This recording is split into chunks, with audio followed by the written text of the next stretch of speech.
Hello, sweet grievers. Mandy here. Restorative grief is all about creating easy access to healing, no matter where or who you are. That's why I want you to remember that if you want grief support beyond a podcast, then perhaps it's time to consider a one on one coaching connection. You don't have to implement all these grief strategies alone. Use the link in the show notes to learn more at mandykpart.com/coaching or reach out to me on social media because I'm here for you, okay? Now let's get on to this week's episode. Welcome back to Restorative Grief with Mandy Capehart. You are listening to episode 148, titled Do Something Creative Today.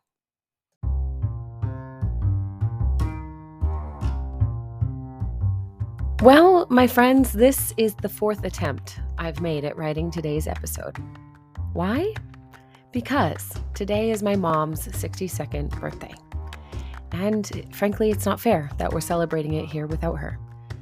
But rather than share an old essay, take the day off, and pretend this isn't happening, I'm going to share with you a piece of simple advice that she offered that changed my life.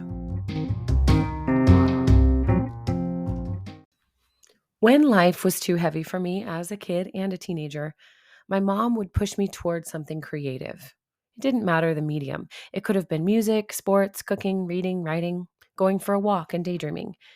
In the face of mental exhaustion and too much pressure in my life, which was frequent, Mom reminded me to take things with levity and with an eye for beauty. Sometimes that meant she would spontaneously take us to the ocean for the weekend to live without expectation or teach us how to cook a new meal. As a chef, my mom used no written recipes. So if we wanted to learn her dish, we had to prepare it with her. So sometimes she partnered with us in the act of creation, but most often she invited us to explore what creativity meant for us. The act of creation is a gift every person inherently possesses. Whether we create space, visual artistry, puzzles to be unraveled, or meals to enjoy, creation is a weapon against the black hole of depression and despondency. Grief is full of moments like this. For example, I have 3 unfinished essays from this day without a purpose and with no intention of finishing them. Trying to put the right words in a meaningful order doesn't always work. Last May, a friend asked what I would be doing for myself in the time between the soccer seasons. As a coach, I'm with my team and players about 9 months out of the year. And once games begin, my weekends are busy and my hobbies take a backseat. While she thought it was a bold question, I had already asked myself the same thing. And after years of storing the supplies, I decided it was time to pull out the easel again. I wanted to revisit my love of painting, although not in the same way I did before. And part of that meant choosing to paint only for me, not for sharing it and getting internet likes, not to sell the pieces as a side business or even put them up in a museum locally, but just as an act of creation.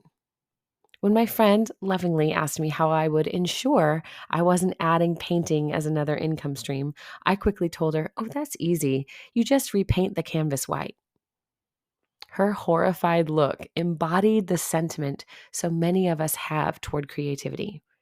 If you create something, shouldn't you cherish it for a lifetime? Shouldn't it become a permanent fixture hung on the walls? A beacon of your creativity and an arrow pointing back toward that time you invested in the act of creation and playfulness? Well, if there's one thing I understand about grief, it's that we are but blips on a radar. Why would the creations we manifest need to be anything more? We have such a strong pull toward legacy, and while I greatly agree with building a legacy for a life well lived, this is the act of creation. Creation and destruction and impermanence and the ephemeral are inexplicably interwoven. And when I make the decision to step into the cacophony of creative ideas in my brain, it is an approach of humility that says, I will be here with you in this creative space, and when I am spent and the experience is ready to end, I can honor the grander reason for creation by allowing it to be enough just to have been at all. This is uncertainty. This is trusting that not only will the act of creation be in itself a grand exploration of things I will never fully understand, but it will also be a moment of freezing time just for me. To slow down the spin and quiet the noise and lean into the gift of play. For this time, I will embody joy like I never have before.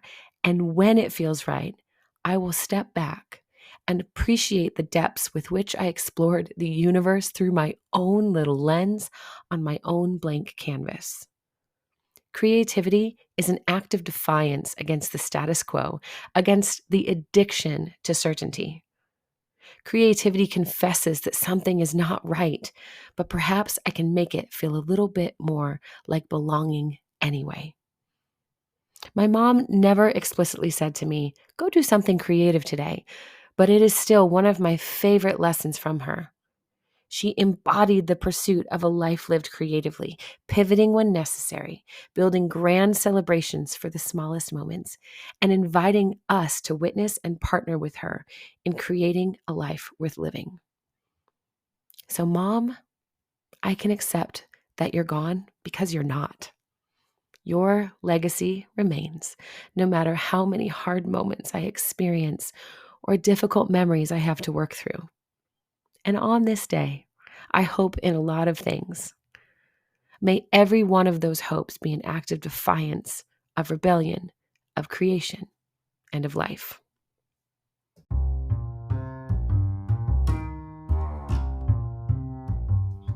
Thank you for listening to episode 148 of Restorative Grief. It was a bit more personal today, and for that, I'm grateful that you've remained and listened to the whole piece. I wasn't joking. That was my fourth attempt to write something real for today, and every one of them is a wildly different essay. But ultimately, it was remembering the beauty in the act of creation, which of course includes writing, that allowed me to recognize what I really needed to say. So do me a favor and honor my mom by doing something creative today. The size of your creative act can be infinitesimal because it is for you, and any act of creativity opens us to more beauty and more possibility and more hope. If this is your first time listening to the show, what an episode you chose to try first. Even if it was because it was shorter, I hope you sense a pull towards something new and creative within, and that you'll make this podcast a regular part of your grief and growth work. Please take a moment to leave a review and subscribe to the podcast so you won't miss any upcoming episodes. If you want more information about restorative grief, check out the show notes for links to the Patreon and our free online coaching group. And as always, before we go, one last thing. Please remember, the only solution for grief is to do the work of grieving. Thank you for listening. I'll see you next week. And happy birthday, Mom.